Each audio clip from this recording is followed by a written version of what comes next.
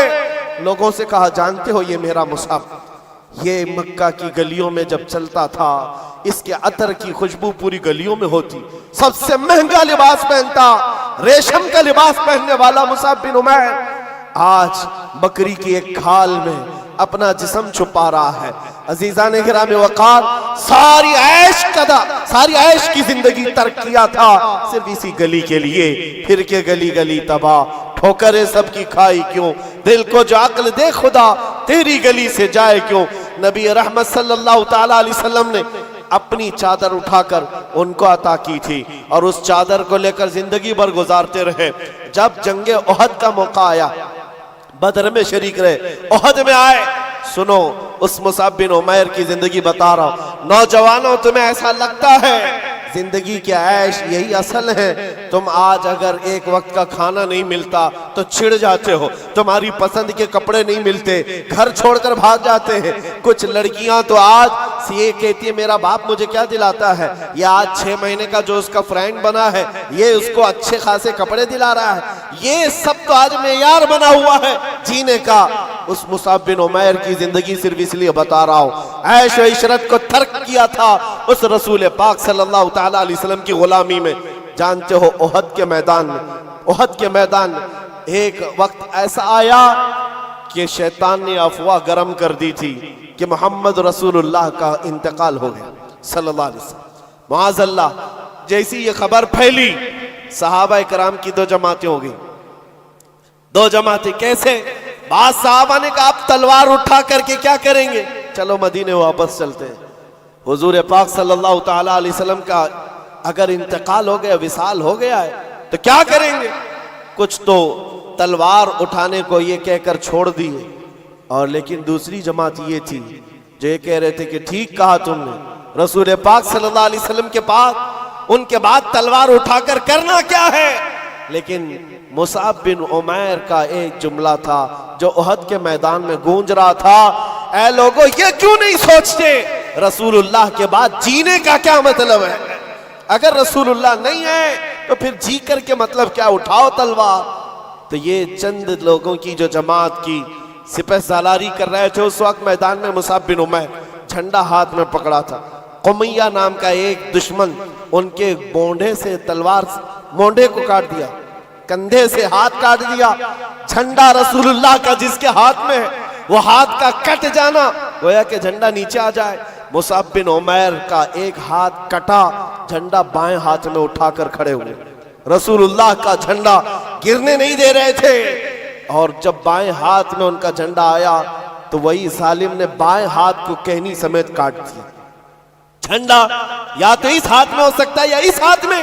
تاریخ اسلام کی سچے اور آگ کی سرگردانی کرو تو پتہ چلے مصعب بن عمیر نے کٹے ہوئے بازوؤں سے اس پرچم کو پکڑا تھا, سینے میں دبا کر, اپنی ٹھوڑی کے نیچے دبا کر حضور کے پرچم کو نیچے نہیں آنے دینا چاہتے. جس کے ادھر کا بازو کٹ گیا ہو, ادھر کا ہاتھ کٹ گیا ہو, کٹے ہوئے ہاتھوں سے. اور اسی احد کے میدان میں ظالموں نے جب دیکھا کہ یہ جھنڈا نیچے آنے نہیں دیتا, سینے پر بہت تیز بھالا مارا, نیزہ مارا.